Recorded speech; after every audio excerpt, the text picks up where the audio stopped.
नमस्कार दोस्तों, मेरा नाम है आदित्य मिश्रा और आप देख रहे हैं ऑल अबाउट सोशियोलॉजी।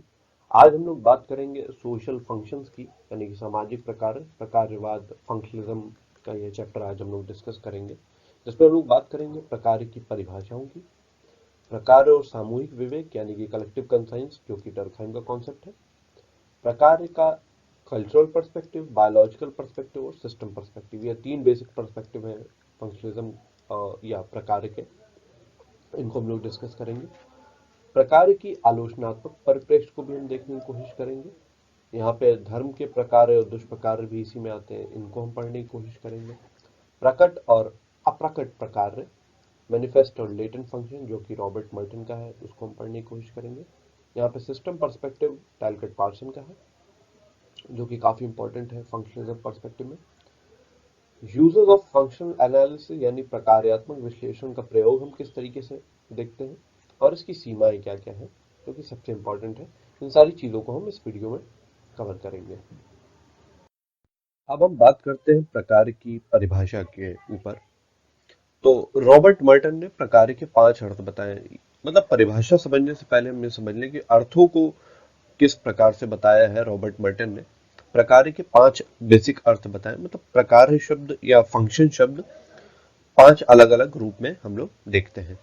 पहले जो मतलब बताया है, अर्थ बताया है, उन्होंने प्रकार उत्सव के रूप में बताया। जैसे फैमिली फंक्शन है, स्कूल में कोई फंक्शन है, तो वहां पे फंक्शन को यानी कि प्रकार को उत्सव के रूप में बताया गया। फिर प्रकार व्यवसायिक रूप में, बिजनेस फंक्शन के रूप में बताया गया है। फिर तीसरा आता है प्रकार एक पद पे आसीन व्यक्ति के कार्यकलाप के रूप में। पॉलिटी में अगर आप पढ़ते हैं कि जैसे गवर्नर के क्या फंक्शंस होते हैं, प्रेसिडेंट के क्या फंक्शंस होते हैं, या ब्यूरोक्रेसी में जैसे किसी कर्मचारी के क्या फंक्शंस हैं, किसी खास पद से जुड़े हुए व्यक्ति के क्या फंक्शंस हैं, उनकी अगर हम बात करते हैं तो वहां पे इस तीसरे मतलब को प्रयोग में लिया जाता है। चौथा मतलब है हमारा गणित शास्त्र में यानी मैथमेटिक्स में, जिसमें हम लोग रिलेशन एंड फंक्शंस के बारे में बात कर रहे हैं। अगर आपने पढ़ा हो रिलेशन एंड फंक्शंस का चैप्टर, जिसमें X is a function of Y, that means X में चेंज करेंगे तो वाई में भी चेंज होगा। उस तरीके से हम लोग मैथमेटिक्स में इस फंक्शन को देखते हैं। और समाजशास्त्र और मानव शास्त्र में ये यहाँ पे इंपॉर्टेंट मतलब आता है कि समाजशास्त्री फंक्शन शब्द को एक ऐसी गतिविधि के रूप में काम में लाते हैं जिसके द्वारा समाज में संपूर्ण व्यवस्था बनी रहती है। फिर से मैं बता देता हूं कि समाजशास्त्री फंक्शन शब्द को एक ऐसी गतिविधि के रूप में काम में लाते हैं जिसके द्वारा समाज में सारी व्यवस्था बनी रहती है। उदाहरण के लिए, जब लाइब्रेरी में एक बुक लिफ्टर होता है और बुक लिफ्टर किसी पर्टिकुलर बुक को उठाने का काम और वहां पे रखने का काम करता है, तो यह उसकी यह गतिविधि लाइब्रेरी के लिए एक फंक्शनल कैरेक्टरिस्टिक्स का शो करती है।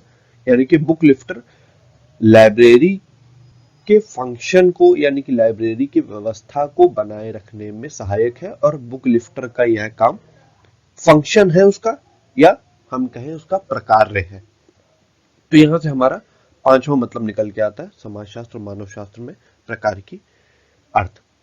एक सिंपल सी डेफिनेशन है, function is a complex of activities, यानी कि संकुल है कुछ ऐसी क्रियाओं का जो कि डायरेक्टेड टुवर्ड्स है मीटिंग ए नीड, यानी कि उस ओर बढ़ती हैं, नीड यानी कि जरूरत की तरफ, या फिर किसी सिस्टम की जरूरत की तरफ। सिस्टम की जरूरत क्या है? सिस्टम की जरूरत है कि उसका बने रहना, उसका काम करते रहना। तो यानी कि कुछ ऐसी एक्टिविटीज जो कि आगे जाके मिलती हैं जरूरतों के या फिर सिस्टम की जरूरतों के लिए, यानी कि सिस्टम को बनाए रखने के लिए जो भी क्रियाएं की जाती हैं, दैट इज कॉल्ड फंक्शन, जो कि रॉचर और स्ट्राइकर की परिभाषा है। आप इसको नोट कर सकते हैं और अपनी किसी एग्जाम में अगर आपसे फंक्शन की परिभाषा पूछी जाती है तो आप ये एक लाइन में आप फंक्शन की प्रॉपर डेफिनेशन आप दे सकते हैं। हिंदी में अगर हम बात करें तो प्रकार्यात्मकता समाजशास्त्र और सामाजिक नृविज्ञान यानी कि एंथ्रोपोलॉजी में सैद्धांतिक और पद्धतिगत दृष्टिकोण है, यानी कि थियोरेटिकल एंड मेथोडोलॉजिकल अप्रोच दोनों है। जो कि समाज को अंतर संबंधित और अंतर्निर्भर भागों की प्रणाली के रूप में देखती है। ये काफी इंपॉर्टेंट है कि समाज को अंतर संबंधित और अंतर्निर्भर भागों में, मतलब समाज में कई सारे भाग हैं जो कि आपस में जुड़े हुए हैं और एक दूसरे पर डिपेंडेंट भी हैं। यह सामाजिक प्रणाली के अंतर संबंधित हिस्से समाज में स्थिरता और रखरखाव में योगदान देते हैं। यानी कि ये सारी चीजें समाज में, यानी कि जो इसके भाग हैं, वो सारे के सारे स्थिरता बनाने रखने में और इसके रखरखाव बनाए रखने में योगदान देते हैं। उदाहरण के लिए यहाँ पे हम एक डायग्राम लेते हैं जिसमें हम बात करते हैं कि ह्यूमन बॉडी है जिसका हाथ है, पैर है, और आपस में सभी लोग लड़ाई करते हैं कि कौन ज्यादा इंपॉर्टेंट है। और फिर जब कुछ निष्कर्ष नहीं निकलता है तो सभी लोग अलग अलग हो जाते हैं। तब हम देखते हैं कि सभी लोग जब अलग अलग हो गए तो ना हाथ कोई काम कर रहा है, ना कोई पैर काम कर रहा है, ना मुंह कोई काम कर रहा है, और पूरा का पूरा जो बॉडी सिस्टम है, जो ह्यूमन सिस्टम है, वो छिन्न भिन्न हो गया, वो पूरा बर्बाद हो गया। लेकिन जब सभी लोग मिलके काम करते हैं, अपना अपना काम करते हैं और एक दूसरे से संबंधित रहते हैं और एक दूसरे पर निर्भर रहते हैं, तब यहाँ पे हम एक प्रणाली देखते हैं जिसको ह्यूमन बॉडी कहा जाता है, और आपस में सभी लोग फंक्शनल तरीके से काम करते हैं। ठीक इसी तरीके से समाज में भी बात करी गई है कि समाज में अलग अलग भाग होते हैं जो कि आपस में जुड़े रहते हैं। उनका अन्य, यानी कि अगर आप उनको आइसोलेटेड टर्म्स में देखें तो उसका कोई काम नहीं होगा, वो व्यवस्था के अंदर ही जोड़े रखने में और उनको बनाए रखने में सहायक है। और सभी लोग जब एक प्रॉपर तरीके से काम करेंगे तो एक फंक्शनल सिस्टम का निर्माण होगा। अब हम बात करते हैं प्रकार्य और सामूहिक विवेक की, कलेक्टिव कंसाइंस, जो कि एमएल डर्कहाइम का कॉन्सेप्ट है। आइए हम इस पैराग्राफ को पढ़ने की कोशिश करते हैं, समझने की कोशिश करते हैं कि इसमें एमएल डर्कहाइम क्या कहते हैं। He held that society has reality of its own beyond the individual who constitute it। यानी कि समाज की स्वयं की अपनी वास्तविकता होती है जो कि व्यक्तिवादी वास्तविकता से, यानी कि व्यक्तियों की अपनी खुद की वास्तविकता से परे होती है, और हमें उस वास्तविकता के संदर्भ में उसे नहीं समझना चाहिए। It is not merely the sum total of all individuals, यानी कि यह सिर्फ व्यक्तियों के सम टोटल का ही रिजल्ट नहीं है सोसाइटी, यानी कि समाज सिर्फ कई सारे व्यक्तिनिष्ठ लोगों का ही सम नहीं है, यानी कि जोड़ नहीं है। इसको आप इस तरीके से समझ सकते हैं कि अगर आपने केमिस्ट्री में पढ़ा हो तो कंपाउंड्स बनते हैं, और कंपाउंड्स अलग अलग एलिमेंट्स के जोड़ से बनते हैं। एलिमेंट अपने आप में एक इंडिपेंडेंट एंटाइटी है जो कि इलेक्ट्रॉन्स के एक्सचेंज से एक बॉन्ड बनाते हैं और एक कंपाउंड को जन्म देते हैं। लेकिन जब आप देखेंगे कि कंपाउंड के कैरेक्टरिस्टिक्स उनके एलिमेंट के कैरेक्टरिस्टिक्स से, जो कि फिजिकल और केमिकल कैरेक्टरिस्टिक्स दोनों हो सकते हैं, उनसे मैच नहीं खाते हैं, तब हम कह सकते हैं कि वहां पर सिर्फ दो एलिमेंट्स का जोड़ ही नहीं है, जबकि वो एक नई ही चीज फॉर्म कर दे रहे हैं वहां पे।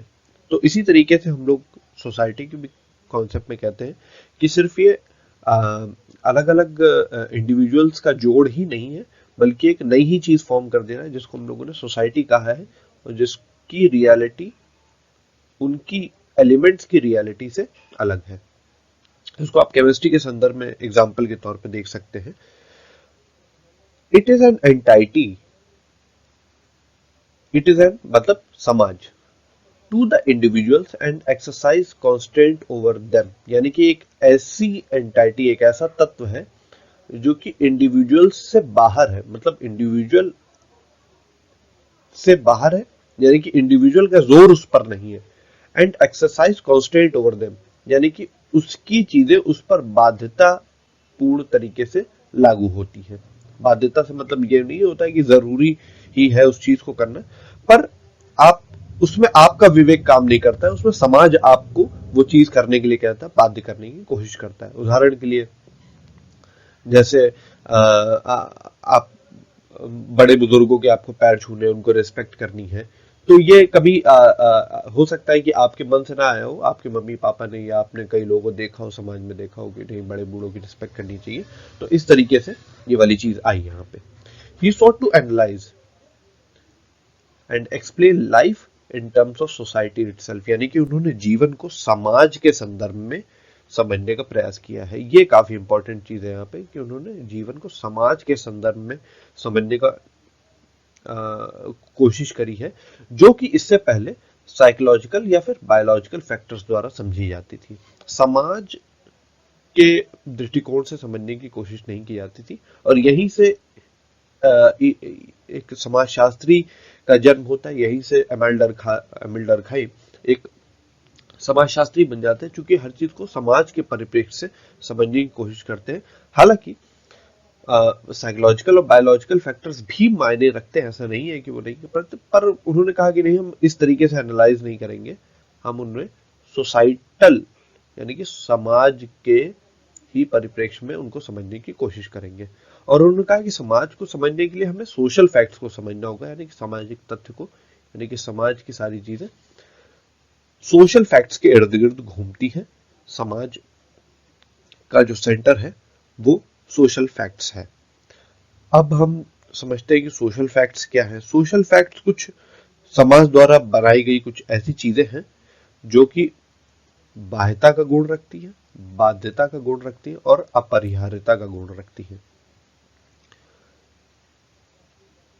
इसे एक एग्जाम्पल के रूप में समझा जाए कि जैसे आपकी भाषा है, तो भाषा आपसे बाहर है। भाषा एक सोशल फैक्ट है।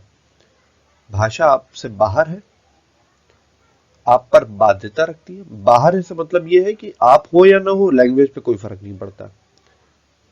आपके होने या ना होने से लैंग्वेज पे कोई फर्क नहीं पड़ता। आप जब नहीं थे तब भी लैंग्वेज थे, यहाँ पे इंडिविजुअल की बात कर रहे हैं, और जब आप है तब भी लैंग्वेज है, आपको उस लैंग्वेज का यूज करना है। उदाहरण के लिए आपके घर में हिंदी बोली जाती है, इंग्लिश बोली जाती है, तो ये लैंग्वेज आप पे बाध्यता रखती है, यानी एक्सटर्नैलिटी का कॉन्सेप्ट यहाँ से आता है। वो आपने खुद नहीं बनाया, वो आपको समाज से मिला है। फिर दूसरी चीज आती है बाध्यता की। बाध्यता का मतलब आपके पास और कोई ऑप्शन नहीं है, आपको ये करना ही करना है। आपको तो हिंदी बोलनी है, इंग्लिश बोलनी है, आप अपने मन से कोई लैंग्वेज बना के नहीं बोल सकते। और अपरिहार्यता है, यानी कि आप इसे टाल नहीं सकते हैं, आप उससे मुंह नहीं मोड़ सकते हैं, नेसेसरी है। सोशल फैक्ट्स कुछ ऐसी चीजें हैं। उदाहरण के लिए जैसे धर्म एक सोशल फैक्ट हो जाता है, तो वो भी बाध्यता, बाध्यता और परिहार। तो जिस भी चीज में आप समाज में बहुत सारी ऐसी चीजें देखें, जिस भी चीज में आपको ये सारे गुण मिल जाते हैं, आप उसको सोशल फैक्ट्स कह सकते हैं। सिंपल सी बात है यहाँ पे।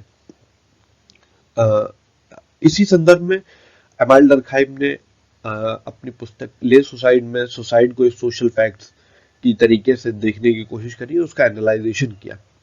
उन्होंने बताया कि स्यू जेनरेसिस है, यानी कि स्यू जेनरेसिस का जो मतलब स्टैंडर्ड बुक्स में लिखा हुआ है वो यूनिक है। दैट मीन्स उसके जैसा और कोई नहीं है। एक वस्तु की तरह अध्ययन किया जाए। सोशल फैक्ट्स का जब अध्ययन करें तो एक वस्तु के तरीके से हम लोग करें। वस्तु के तरीके से कहने का मतलब ये होता है कि जब एमाइल डर्कहाइम थे तो जो नेचुरल साइंसेस थी उनका बहुत बोलबाला था, और फिजिक्स का खास तौर से। तो उन्होंने कहा कि जब फिजिक्स में किसी चीज को वस्तु मान के किसी वस्तु की स्टडी की जाती है तो वो और ज्यादा साइंटिफिक हो जाती है। तो उन्होंने कहा कि मान के चलिए कि वो एक वस्तु है, यानी कि आपसे अलग है, आप पर वो किसी भी तरीके का प्रभाव नहीं डाल रही है, आप ऑब्जेक्टिवली उसका अध्ययन कर रहे हैं। इस तरीके से आप उस वस्तु का उसे सोशल फैक्ट को आप एक वस्तु की तरीके से अध्ययन करिए, जो कि आपको उसके अध्ययन में सहायक होगा।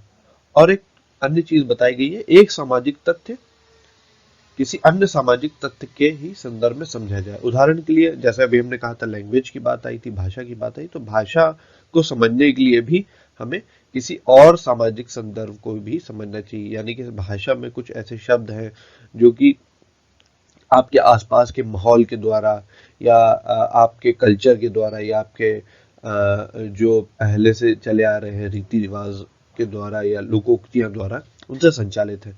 तो उन्होंने कहा कि एक सामाजिक तथ्य को दूसरे सामाजिक तथ्य के ही संदर्भ में समझा जाना चाहिए, यानी कि एक में चेंज होगा तो दूसरे में भी चेंज हो सकता है। फिर आगे डर्कहाइम बताते हैं कि रिसर्च करने पर हमें दो टाइप की इंक्वायरी, इंक्वायरी से मतलब यहाँ पे पूछताछ वाला इंक्वायरी नहीं है, ये इसे सोशियोलॉजिकल इंक्वायरी कहा जाता है। जब हम किसी चीज के बारे में और जानने की कोशिश करते हैं तो उसे हम यहाँ पे इंक्वायरी कहते हैं। ये टिकट काउंटर वाली पूछताछ वाला मतलब नहीं है यहाँ पे, इसे वो ना समझा जाए। तो वहां पे उन्होंने बताया कि इंक्वायरी से हमारा दो मतलब निकलते हैं, एक हिस्टोरिकल मतलब और एक फंक्शनल मतलब। दो टाइप की इंक्वायरी आती है, एक ऐतिहासिक और एक प्रकार्यात्मक। तो ऐतिहासिक में सामाजिक संस्था और सामाजिक जो लक्षण है यानी कि कल्चरल ट्रेट्स हैं उनको वो लोग स्टडी करते हैं। जैसे जेम्स फ्रेजर हो गए, एडवर्ड टाइलर हो गए, ये दो फेमस एंथ्रोपोलॉजिस्ट हैं और ये इन चीजों को स्टडी करते हैं अलग अलग टर्म्स में।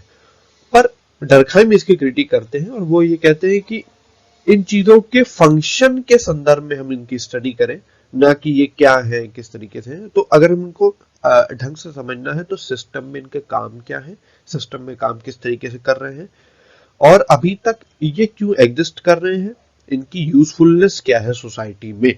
यानी कि अगर एग्जिस्ट कर रहे हैं तो कहीं ना कहीं ये काम आ रहे होंगे, तभी तो एग्जिस्ट कर रहे हैं। तो इस तरीके से समझा जाए तो उन्होंने कहा कि हम इसे फंक्शनल तरीके से समझने की कोशिश करेंगे। यानी कि हमारी इंक्वायरी के टाइप जो होना चाहिए अगर सोशियोलॉजी में है तो वो फंक्शनल होना चाहिए, यानी कि प्रकार्यात्मक होना चाहिए। अब यहाँ पे कलेक्टिव कंसाइंस की बात आ जाती है। कलेक्टिव कंसाइंस हमारा टाइटल ही था। उन्होंने कहा कि कलेक्टिव कंसाइंस कुछ नहीं है, समाज के नॉर्म्स, बिलीव्स और सेंटिमेंट्स का एक सेट है। अगर आप इन सबको जोड़ दें और एक कॉमन समाज के लिए हम इसे प्रयोग करें तो हम इसे कलेक्टिव, उस समाज के लिए उस समाज का कलेक्टिव कंसाइंस ये कहता है। और समाज में कलेक्टिव कंसाइंस होता है नॉर्म्स यानी कि प्रतिमान, बिलीव्स माने जो बिलीफ है आप जिन पे मानते हैं जिन चीजों को, और सेंटिमेंट यानी कि भावनाएं। यह हुआ सीधा सीधा कलेक्टिव कंसाइंस का मतलब यहां पर। फिर आता है फंक्शन ऑफ क्राइम। ये काफी इंपॉर्टेंट है। फंक्शन ऑफ क्राइम क्या है? तो फंक्शन ऑफ क्राइम को, अच्छा एक बात बता दें कि डर्कहाइम ने अपनी पुस्तक elementary forms of religious life book है उसमें इन चीजों का जिक्र किया है और समझने की कोशिश करी है कि किस तरीके से जो अन्य सोशल फैक्ट्स हैं उनकी स्टडी हम लोग फंक्शनल तरीके से कर सकते हैं। अब बात आती है फंक्शन ऑफ क्राइम की। तो फंक्शन ऑफ क्राइम में उन्होंने बताया कि पहले माना जाता था कि क्राइम एक पैथोलॉजिकल फिनोमेना है जो कि एक साइकोपैथोलॉजिकल फैक्टर्स द्वारा गवर्न होता है। पर एमाइल डर्कहाइम कहते हैं कि क्राइम को भी हम सोसाइटल एस्पेक्ट्स में ही समझे और उन्होंने क्राइम को एक फंक्शनल कैरेक्टरिस्टिक्स के रूप में देखा है। मतलब उन्होंने कहा कि कोई भी सोसाइटी पूरी तरीके से क्राइम फ्री नहीं हो सकती है, उसमें कुछ ना कुछ ट्रेसेस बचे रह जाएंगे और ये ट्रेसेस बचे रहना जरूरी भी है। क्योंकि उन्होंने कहा कि जब भी समाज में कोई गलत काम होता है तो पूरी कम्युनिटी एक हो जाती है और उसके खिलाफ लड़ती है। उदाहरण के लिए जैसे आप देखें कि हमारा भारत कई चीजों के लिए बटा रहता है, लेकिन जब पाकिस्तान की बात आती है, जब पुलवामा अटैक की बात आती है, तब वहां पे एक हो जाते हैं और सभी लोग देशभक्ति में विलीन हो जाते हैं।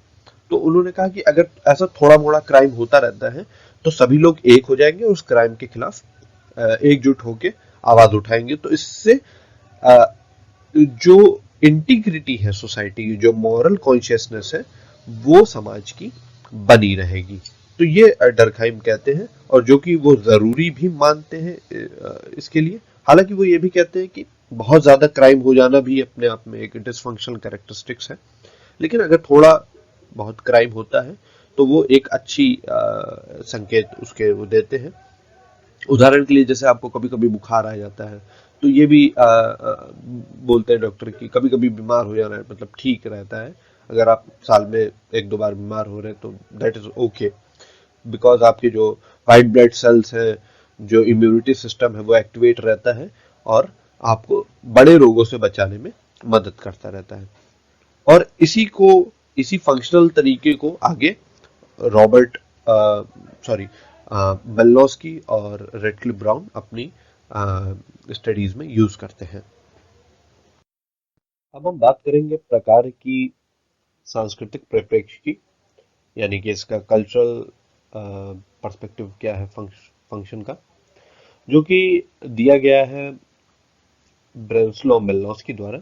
ब्रेनिस्लाव मेलिनोव्स्की एक मानव शास्त्री हैं और चीजों को फंक्शनल पर्सपेक्टिव से समझने की कोशिश करते हैं, कल्चर को फंक्शनल पर्सपेक्टिव से समझने की कोशिश करते हैं।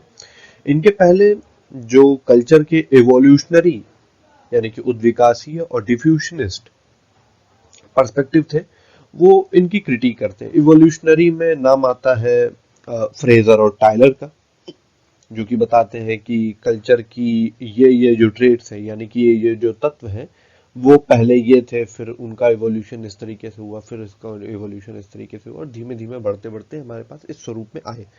और डिफ्यूजनिस्ट में नाम आता है पेरी और इलियट स्मिथ का, जिसमें वो लोग बात करते हैं कि कल्चर की ये चीजें यहाँ से निकली और इन भागों में फैलती गई, भौगोलिक भागों में।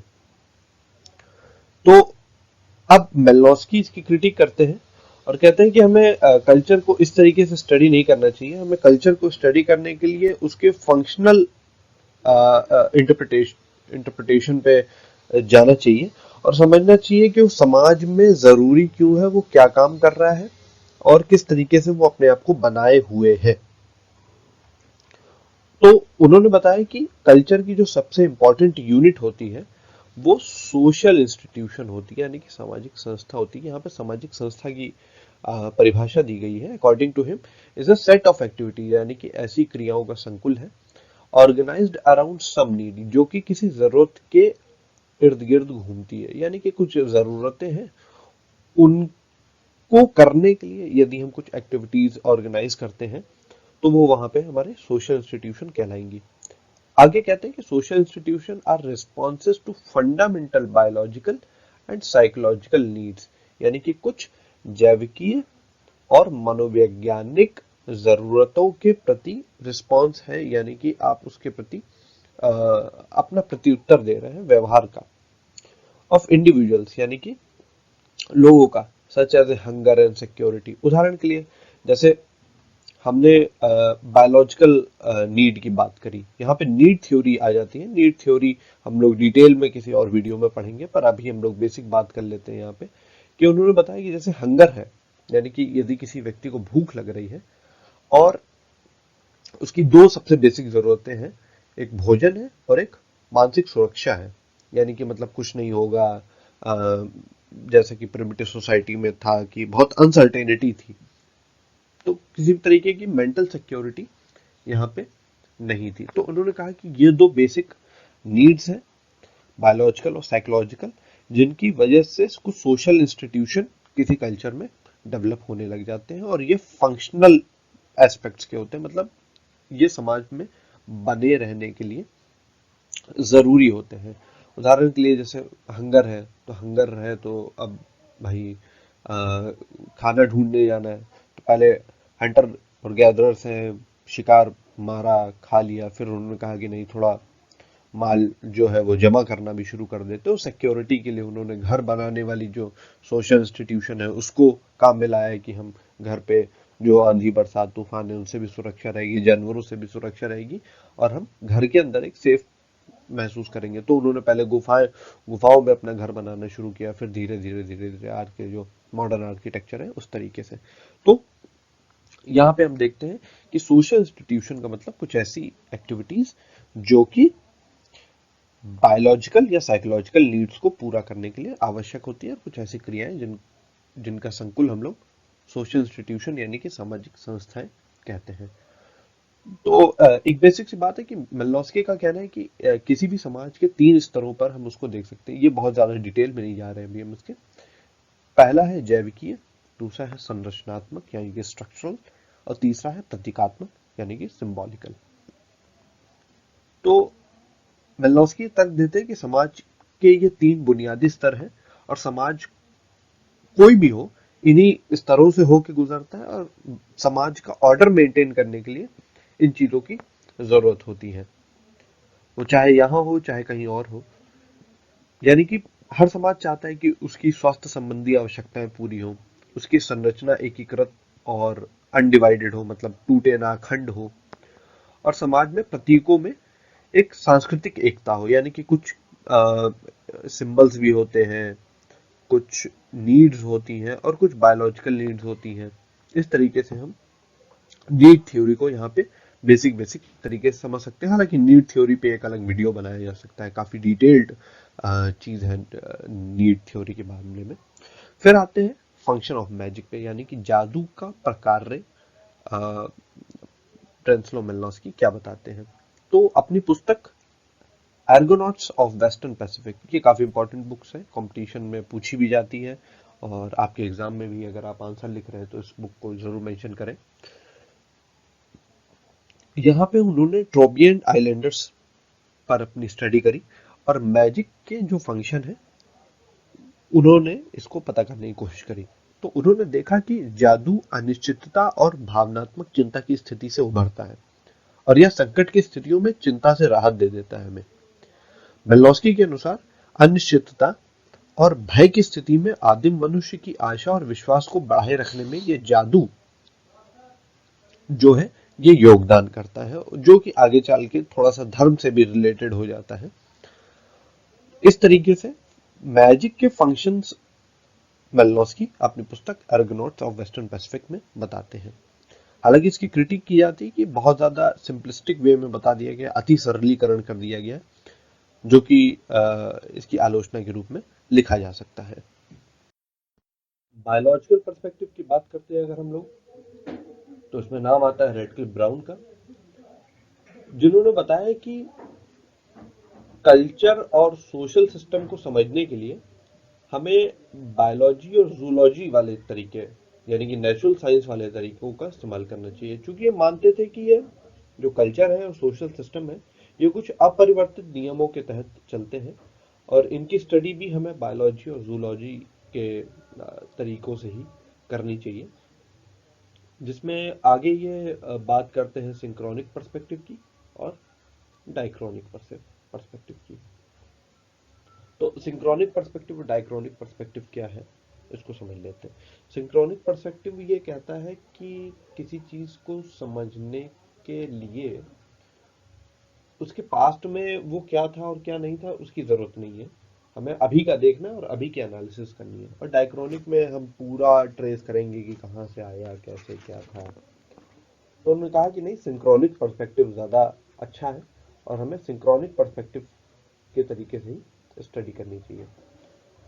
और जब समाज की वो स्टडी करते हैं, और यहाँ पे बायोलॉजिकल पर्सपेक्टिव की बात आती है कि जिस तरीके से हम किसी बायोलॉजिकल थिंग की स्टडी करें उसी तरीके की हम समाज की भी स्टडी करेंगे। कुछ कुछ हर्बर्ट स्पेंसर से मिलता जुलता है।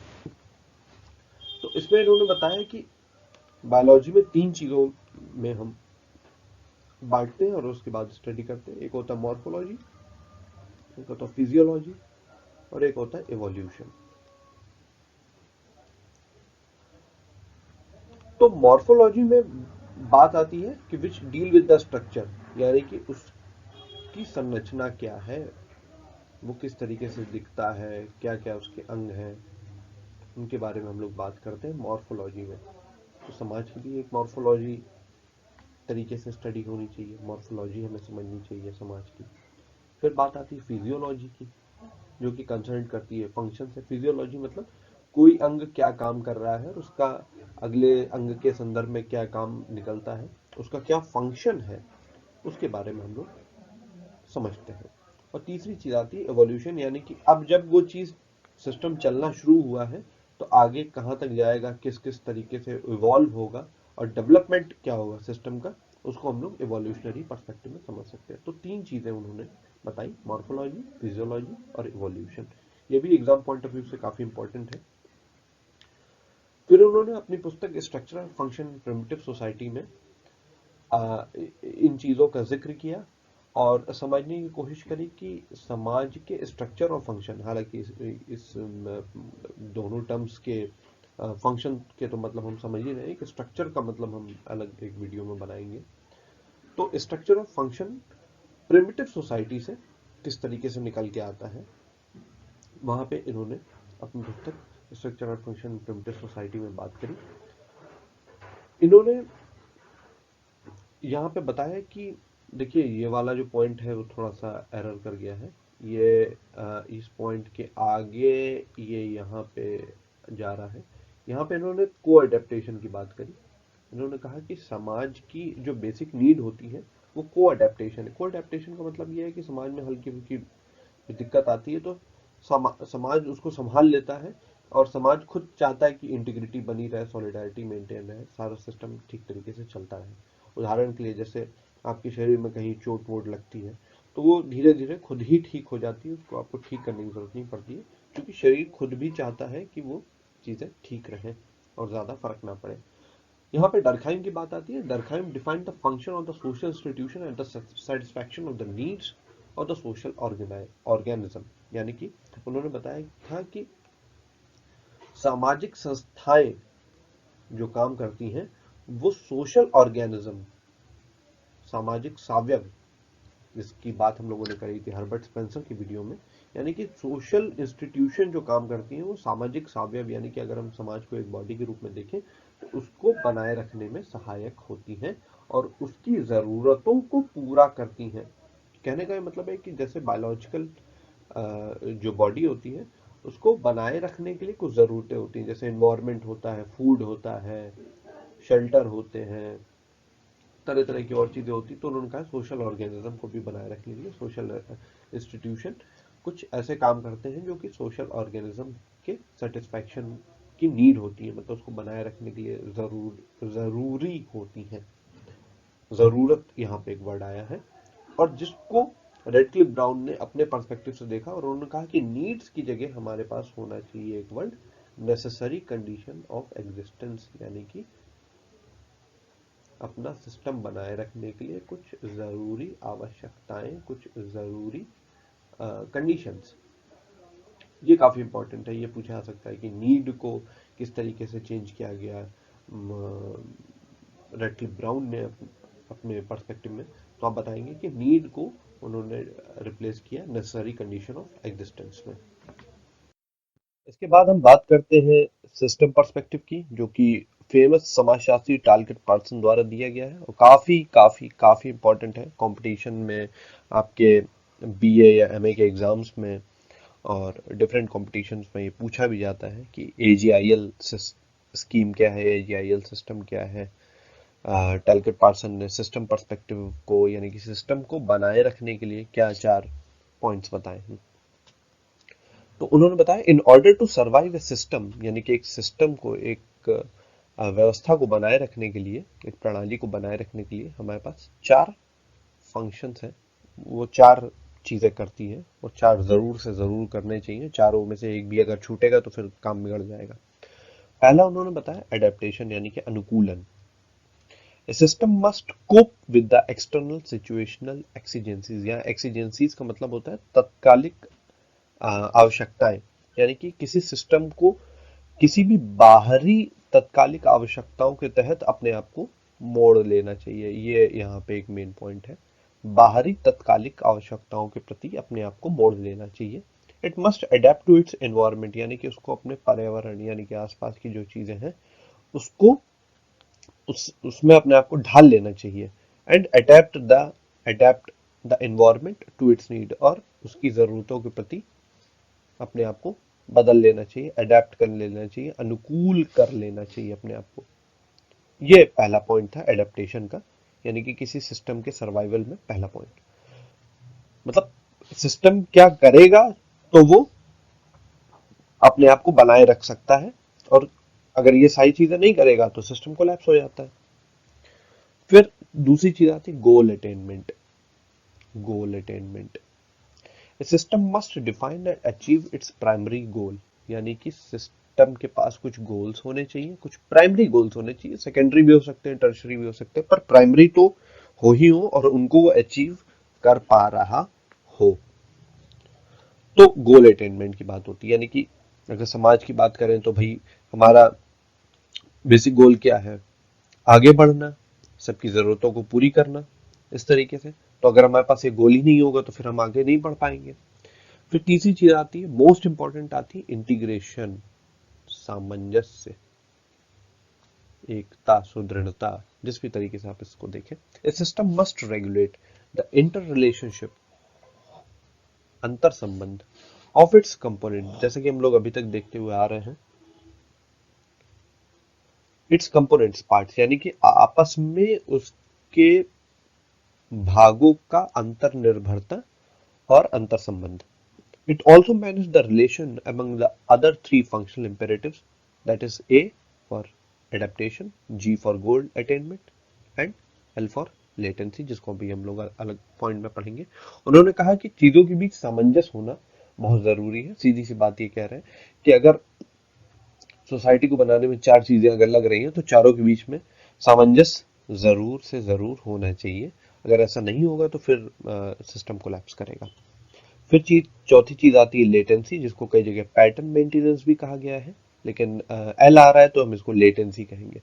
ए system must furnish, maintain and renew both the motivation of individual and the cultural patterns, यानी कि किसी भी सिस्टम, यहाँ पे सोशल सिस्टम की बात हो रही है तो वहां पे हम कह रहे हैं कि इंडिविजुअल को मोटिवेट करने के लिए भी कुछ चीजें होनी चाहिए, यानी कि उनकी भावनाओं को आगे बढ़ाते रहना, उनको मोटिवेट करते रहना और कल्चरल पैटर्न्स को भी बनाए रखना।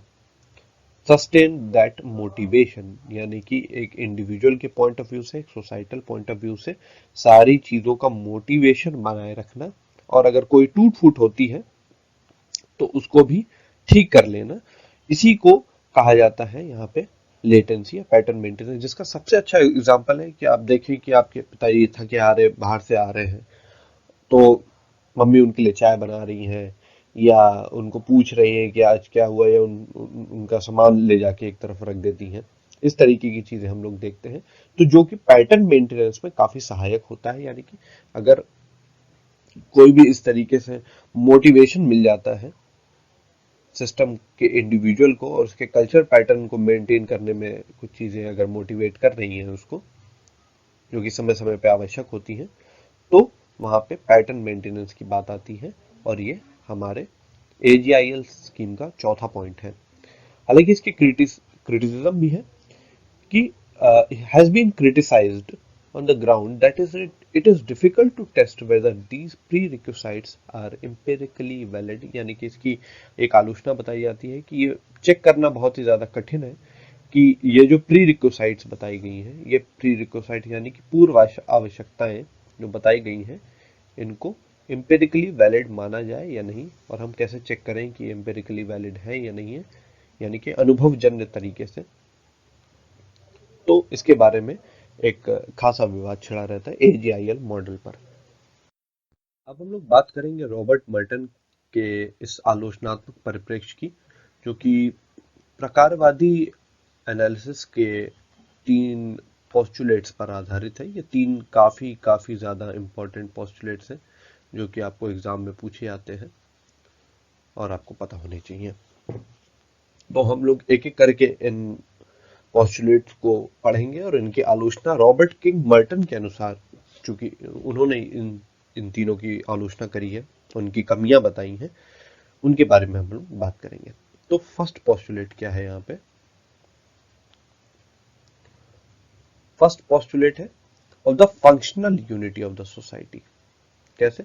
दस postulate hold that the standardised social and cultural belief, standardised social and cultural beliefs and practices, यानी कि कुछ ऐसे मान्यताएं, कुछ ऐसे विश्वास जो कि समाज में मानक के तौर पे लिए जाते हैं, are the functional for the society as a whole as well as for the individual in the society. कहने का मतलब यह है कि समाज की कुछ मानक, कुछ ऐसे संस्कृति के तत्व, कुछ ऐसे क्रियाकलाप, कुछ ऐसे विश्वास होते हैं जो कि समाज के लिए और एक व्यक्ति के लिए, दोनों के लिए ही फंक्शनल रोल प्ले करते हैं, यानी कि दोनों के लिए प्रकार्यात्मक है। इसे हम पॉजिटिव सेंस में ले रहे हैं, यानी कि दोनों के लिए फायदेमंद है। तो ये इसकी फर्स्ट पॉस्टुलेट है। पर रॉबर्ट मर्टन कहते हैं कि ये वाली जो चीज है, यानी कि फर्स्ट पॉस्टुलेट है, ये सिंपल सोसाइटीज में तो लागू हो जाती है, पर बड़ी और कॉम्प्लेक्स सोसाइटीज में लागू नहीं हो पाती। उदाहरण के लिए यहाँ पे अगर हम लोग बात करें कि कोई एक चीज बना दी गई है, वो किसी इंडिविजुअल के लिए भी सही है और किसी समाज के लिए भी सही है। मान लीजिए जैसे प्रिमिटिव सोसाइटी में, यानी कि एक ट्राइब में बोल दिया गया है किसी सोसाइटी में कि मांस नहीं खाना है, मांस नहीं खाना है, तो वो एक इंडिविजुअल के लिए भी अप्लाई हो गया और पूरी सोसाइटी पे भी अप्लाई हो गया और सब लोग मानने को तैयार भी हो गए। पर अगर आप एक मॉडर्न सोसाइटी में रह रहे हैं, एक इंडस्ट्रियल सोसाइटी में रह रहे हैं, तो किसी की मांस खाना जरूरत है, किसी को दवा के रूप में खाना है, किसी का शौक है, किसी के पास और कोई चारा, मतलब यानी कि और कोई खाने की चीज ही नहीं है, तब उसको खाना है, तो फिर एक रूल हम सब पे अप्लाई नहीं कर सकते। यानी कि वो एक चीज जो समाज के लिए फंक्शनल है वो दूसरे के लिए फंक्शनल नहीं है, यानी कि एक रूल हम नहीं बना सकते यहाँ पे। तो यहाँ पे फर्स्ट पोस्टुलेट की क्रिटिक हुई। सेकंड पोस्टुलेट आता है यूनिवर्सल फंक्शनलिज्म का। ये एक बड़ा टर्म है, इसको आप लोगों को याद रखना होगा। कुछ ऐसे टर्म्स जब आप अपने आंसर राइटिंग में, या फिर जब आप आंसर लिखते हैं, या जब क्वेश्चंस को सॉल्व करते हैं, उसमें आपको इन इंपॉर्टेंट टर्म्स की काफी जरूरत पड़ती है। The second postulate that is argued that all standardised social and cultural forms and structure have the positive functions, यानी कि उन सब के एक पॉजिटिव फंक्शंस हैं, प्रकार्यात्मक है, मतलब वो सभी के सभी सिस्टम को फायदा ही पहुंचाते हैं। उन्होंने कहा नहीं, ऐसा नहीं है कि सारी की सारी चीजें सिस्टम को फायदा ही पहुंचाएं, कुछ चीजें नुकसान भी पहुंचा देती है। उन्होंने कहा, उदाहरण दिया कि जैसे अति राष्ट्रवाद है, वो युद्ध को बढ़ावा देता है। अगर आप अति राष्ट्रवादी हो जाते हैं तो आप युद्ध को और बढ़ावा देने लग जाते हैं। तो उन्होंने कहा कि ऐसा नहीं होता है कि सारी की सारी चीजें पॉजिटिव फंक्शन ही करें, कुछ चीजें डिसफंक्शन भी, यानी कि दुष्प्रकार्य भी करती है। तीसरी यहाँ पे पोस्टुलेट आती है द आइडिया ऑफ द इंडिस्पेंसिबिलिटी, यानी कि अपरिहार्यता। बहुत जरूरी है, अपरिहार्यता का मतलब जरूरी है, टाला ही नहीं जा सकता। which hold that these social items are indispensable for the society, मतलब इनका कोई अल्टरनेटिव नहीं है। यहाँ पे बताया गया कि इनका कोई अल्टरनेटिव नहीं है, ये है और बस यही है, ये आइटम्स हैं और यही है बस, इसका कोई भी अल्टरनेटिव नहीं है। जिसको रॉबर्ट मर्टन ने अपनी क्रिटिक करते समय फंक्शनल अल्टरनेटिव्स का उदाहरण दिया, और उन्होंने कहा कि जैसे एक चीज के कई सारे काम होते हैं, वो सही कई एक चीज कई सारी चीजों में काम में आ जाता है, तो उसी तरीके से एक काम को करने के लिए कई अलग अलग चीजें भी हो सकती हैं। तो हो सकता है कि अगर किसी चीज को करने के लिए अगर ये वाली ही चीज इम्पोर्टेंट है, तो हो सकता है कि कोई और चीज भी उसको उसकी जगह ले सकती है, उसको हटा सकती है। उदाहरण के लिए जैसे अभी हम लोगों ने बात करी कि जादू जो है वो हमारे चिंता और मनोस्थितियों में इस तरीके से सहायक होता है। तो उन्होंने कहा नहीं, जरूरी नहीं है जादू ही हो, कोई और भी चीज हो सकती है जिसको वो लोग यूज में ला सकते हैं, और जब जरूरत पड़ेगी तो वो आ भी जाएगी। ये रॉबर्ट मर्टन ने अपनी क्रिटिक में इस तरीके से इन चीजों को समझाया। धर्म के प्रकार और दुष्प्रकार की बात अगर हम लोग करें, तो यहाँ पे आती है बात रॉबर्ट मर्टन की। वो सिंपली बहुत इसमें कॉम्प्लेक्स क्रिटिक नहीं है इसकी। दुष्प्रकार की अगर हम बात करें, दुष्प्रकार से सीधा हमारा मतलब रहता है कि जो सिस्टम को बिगाड़ने में सहायक हो। प्रकार मतलब बनाने में सहायक हो, दुष्प्रकार मतलब बनाने बिगाड़ने में सहायक हो।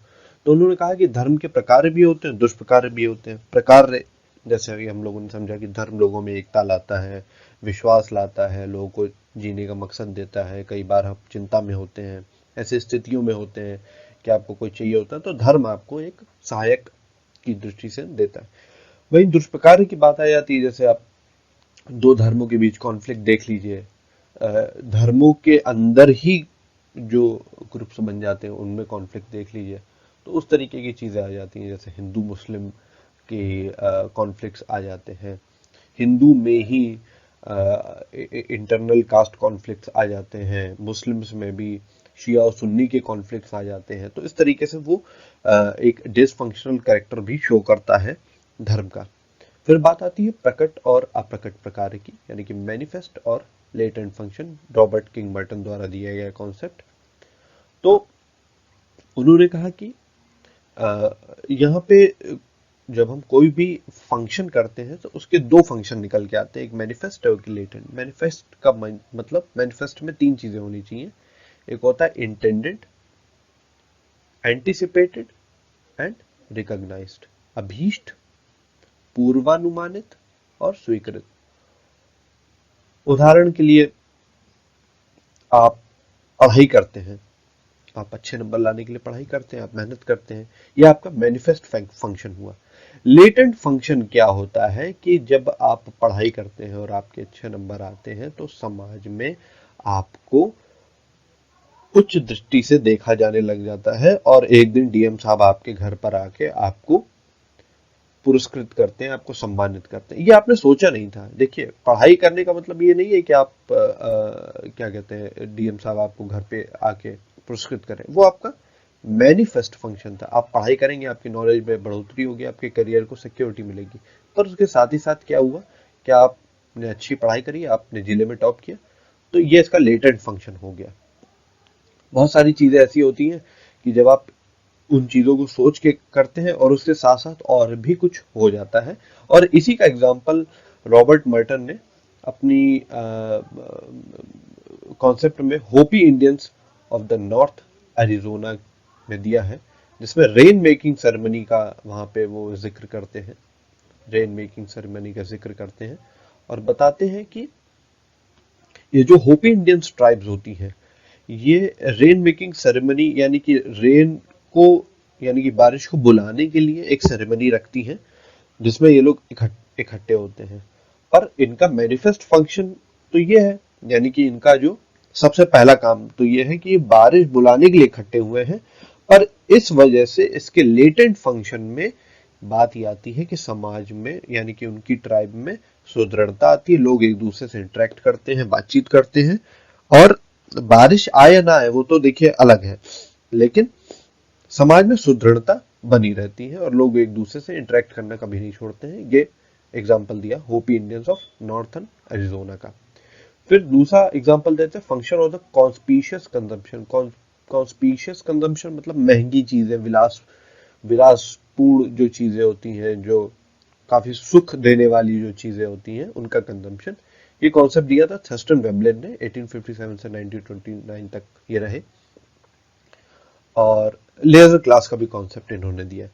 तो इन्होंने कहा है कि जो हाई क्लास के जो लोग होते हैं वो महंगी चीजें एक तो इसलिए तो खरीदते ही है कि वो क्वालिटी में बढ़िया होती हैं, पर उसके साथ उनका स्टेटस सिंबल भी उसी तरीके से शो होने लग जाता है और उनके स्टेटस में को बनाए रखने में भी वो सहायक हो जाता है, क्योंकि वो लोग बढ़िया क्वालिटी की चीज खरीदने में सक्षम होते हैं, जो कि उनके स्टेटस का एक सिंबल लेटेंट फंक्शन की वजह से बन जाता है कि अब बड़े लोग हैं तो महंगी ही चीजें खरीदेंगे, पर वो क्वालिटी से समझौता नहीं कर सकते।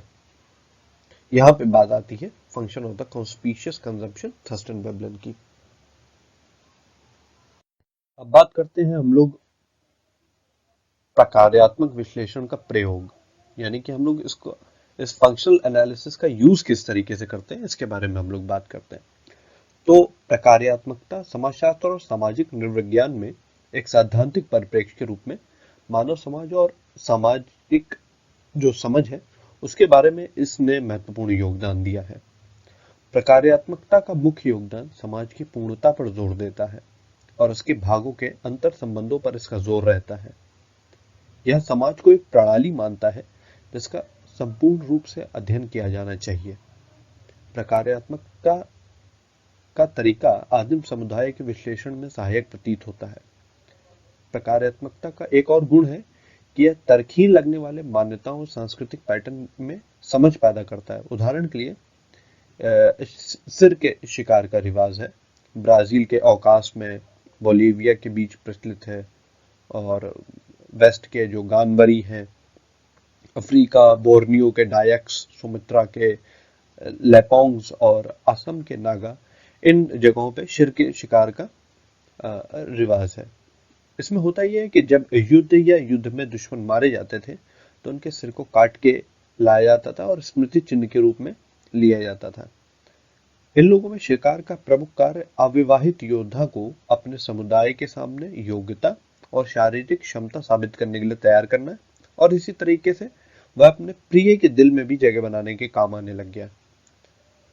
इसी तरीके से प्रकट और अप्रकट प्रकारों के बीच मार्टन के भेद विशेष रूप से पुनर्जागृत करने वाले हैं, चूंकि यह सामाजिक व्यवहार के उन परिणामों पर ध्यान केंद्रित करते हैं जो शायद प्रतिभागियों द्वारा इरादा या मान्यता प्राप्त नहीं है, और फिर भी यह समाज के रखरखाव और स्थिरता में सकारात्मक रूप से योगदान करते हैं। अब आ जाते हैं हम लोग अपने वीडियो के आखिरी पड़ाव पे, जो कि है प्रकार्यात्मक विश्लेषण की सीमाएं, limitations of the functional analysis. यहाँ पे हम लोग बात करेंगे इसके लिमिटेशंस के बारे में। हम लोग इसकी क्रिटिक इसलिए नहीं कह सकते, यहाँ पे लिमिटेशंस कहना ज़्यादा उचित रहेगा, क्योंकि प्रकारवाद, प्रकार्यात्मक विश्लेषण की जो कुछ सीमाएं हैं, कुछ ऐसी चीजें जो प्रकार्यात्मक विश्लेषण नहीं समझा जा सकता है, उनकी हम लोग इसमें चर्चा करेंगे। उसमें सबसे बड़ा जो पॉइंट निकल के आता है सॉरी इसमें जो सबसे बड़ा पॉइंट निकल के आता है वो आता है टेलियोलॉजिकल अप्रोच का। टेलियोलॉजी यानी कि परिणाम को कारण समझना। मतलब कोई चीज किसी चीज का परिणाम है तो हम लोग उसके परिणाम को ही उसका कारण समझ लेते हैं कि उसी की वजह से हुआ। उदाहरण के लिए हम कहें कि धर्म समाज में इसलिए क्योंकि समाज में सुदृढ़ता लाता है और नैतिकता को बढ़ाता है, पर धर्म कभी भी समाज में इसलिए नहीं है, मतलब धर्म इसकी वजह से नहीं है कि वो समाज में सुदृढ़ता लाता है, वो तो धर्म का परिणाम है। पर परिणाम को कारण की तरीके से विवेचना करना, ये टेलियोलॉजिकल अप्रोच है। और ये एक लॉजिकल फैलेसीज भी है। तर्कशास्त्र में आप पढ़ेंगे लॉजिकल फैलेसीज क्या होती हैं। तर्क में जो कुछ दिक्कतें आती हैं, कुछ ऐसी चीजें जो तर्क के कुछ मूलभूत सिद्धांतों को तोड़ रही होती हैं, गलत ठहरा रही होती हैं, जो कि तर्क में गलत हो जाता है। तो उनका कहना है कि कोई भी चीज जो बाद में घटना हुई है वो पूर्व में हुई घटना का कारण नहीं बन सकती। मतलब जो चीज बाद में निकल के आई है वो पहले आने का कारण नहीं बन सकती है, ये कोहेन ने कहा। और इसी तरीके से पर्सी कोहेन ने अपने बुक में 4 ये क्रिटिक बताए हैं। इनके बारे में आइए हम लोग डिस्कस करते हैं। सबसे पहला क्रिटिक बताया, the role of norms are over stressed, यानी कि प्रतिमानों की जो आवश्यकता है उसके बारे में ओवर स्ट्रेस किया गया है, उसको उस पर काफी ज्यादा जोर दिया गया है कि प्रतिमान है जो समाज को बनाए रखने में सहायक होते हैं, प्रतिमान है। हालांकि मल्लौस्की जैसे कुछ फंक्शनलिस्ट हैं जो इसके बारे में ज्यादा जोर नहीं देते, और सारे फंक्शनलिस्ट इसके बारे में जोर नहीं देते, पर फिर भी इसमें इसी तरीके से। फिर दूसरा आता है, social conflict is almost ignored, जो कि सबसे मेजर इसकी लिमिटेशंस या क्रिटिक हम बोले कि हम सामाजिक संघर्ष को इसमें पूरी तरीके से इग्नोर कर देते हैं। उन्होंने कहा कि समाज में नॉर्म्स तो रहते हैं, लेकिन जब सोसाइटी जैसे जैसे बड़ी होती जाती है, वैसे वैसे कॉन्फ्लिक्ट होती जाती है, वैसे वैसे नॉर्म सबके एक जैसे नहीं रहते हैं, उनमें विभिन्नताएं आने लगती है और अलग अलग नॉर्म्स के लोग आपस में टकराएंगे। सोशल फंक्शनलिज्म में इस तरीके की कहीं भी जिक्र नहीं मिलता है, जो कि समाज में अक्सर आप देखते हैं। फिर तीसरा पॉइंट आता है, social harmony is over stressed as being basic to the human society, जैसा कि रॉबर्ट मर्टन ने अपनी पुस्तक में बताया। पुस्तक का नाम है social theory and the social structure. उसमें इन्होंने बताया कि सोशल हार्मनी हमेशा बनी ही नहीं रह सकती है, उसमें कुछ टूट फूट भी होगी, कुछ चीजें गलत भी होंगी, और समाज में कुछ ऐसे भी तत्व होते हैं जो फंक्शनल के साथ डिसफंक्शनल का कैरेक्टर भी शो करते हैं। तो हमेशा सोशल हार्मनी यानी कि सामाजिक सद्भाव बना रहेगा, ये कोई जरूरी नहीं है, जो कि फंक्शनल एनालिसिस में इसके बारे में हम लोग ओवर स्ट्रेस्ड यानी कि काफी ज्यादा जोर देते हैं। फिर चौथा पॉइंट आता है social change is not accounted for, यानी कि सोशल चेंज की कोई भी बात नहीं होती है। बिल्कुल सही बात है, सोशल चेंज की कोई भी बात नहीं होती है। यानी कि उन्होंने बताया कि हर चीज अगर प्रकार्य, यानी कि अगर पॉजिटिव फंक्शन कर रही है तो फिर उनके बदलने की आवश्यकता क्या है। तो फिर समाज बदलता कैसे, समाज में बदलाव किस तरीके से आते हैं, इसके बारे में कोई भी चर्चा नहीं होती है फंक्शनल एनालिसिस में।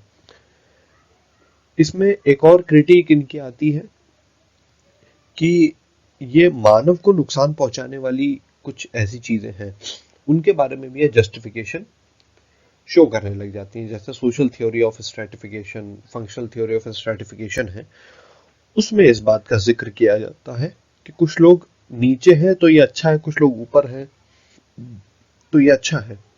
पर मानवता के लिहाज से ये सही नहीं है, पर फंक्शनल पर्सपेक्टिव से चीजों को देखने वाले इसको भी एक पॉजिटिव तरीके से दिखाने लग जाते हैं, जो कि सही नहीं है। जस्टिफाइड करने लग जाते हैं, जो कि सही नहीं है। और जो इसका सबसे बड़ा क्रिटिक निकल के आता है वो क्रिटिकल स्कूल से निकल के आता है। क्रिटिकल स्कूल, यहाँ मैं लिख नहीं पा रहा हूँ, सॉरी, क्रिटिकल स्कूल से निकल के आता है। क्रिटिकल स्कूल या कॉन्फ्लिक्ट स्कूल की अगर हम बात करें तो उन्होंने बताया कि समाज में हमेशा सामंजस्य ही नहीं बना रहता है, समाज में संघर्ष भी होता है, और संघर्ष ही इस समाज में बदलाव को जन्म देता है। समाज ऐसा नहीं है कि बस एक सिस्टम है जो कि पहले से ही बना बनाया रखा गया है, सब कुछ बढ़िया बढ़िया नहीं होता है। समाज में कुछ चीजें बहुत गलत भी होती हैं और उनकी भी व्याख्या करना बहुत ज्यादा जरूरी है, और उनके बदलाव के बारे में बात करें कि कैसे हम उन्हें चेंज कर सकते हैं। तो ये था हमारा पूरा वीडियो सोशल फंक्शंस पर। अब हम इन जितना भी हमने पढ़ा है, अब उसके हम लोग क्वेश्चन आंसर्स को डिस्कस कर लेते हैं। Define what is meant by the function. Use about the 5 lines for your answer. आप इसे अपनी वीडियो को यहीं पॉज कर सकते हैं और अपनी कॉपी में आप अपना आंसर लिख के देख सकते हैं, फिर आप मैच कराइए। ये क्वेश्चन आंसर राइटिंग में या फिर जब आप किसी एग्जाम की प्रिपरेशन कर रहे हैं, उसमें आपको आंसर राइटिंग में यह काफ़ी सहायक देगा कि किस तरीके से अभी आपने जो पढ़ा वो किस तरीके से रिलेट हो सकता है। The term function is used in 5 major ways. First is as public gathering, Republic Day function. Second, it is used for occupation. Third, it is used to describe a person's job, function of a bureaucrat. Fourth, in a technical mathematical sense. Finally, in sociology, it is used to describe social procedures or to process which helps in the maintenance of a society. अगला question, what is the function of crime according to Durkheim? Use about the 3 lines for your answer. आप video को pause कर सकते हैं और इसका answer अपनी copy में देख सकते हैं।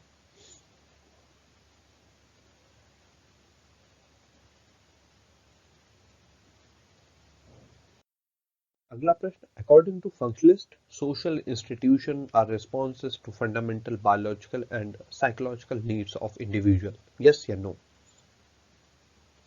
इसका आंसर है what does Radcliffe Brown mean by the synchronic perspective. Use the 3 lines for your answer.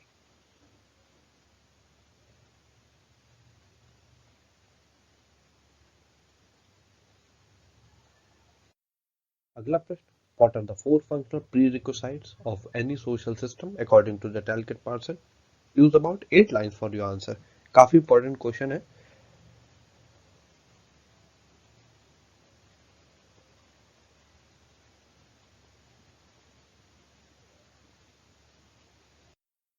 What are the manifest and the latent function according to Merton? Use about the 3 lines for your answer.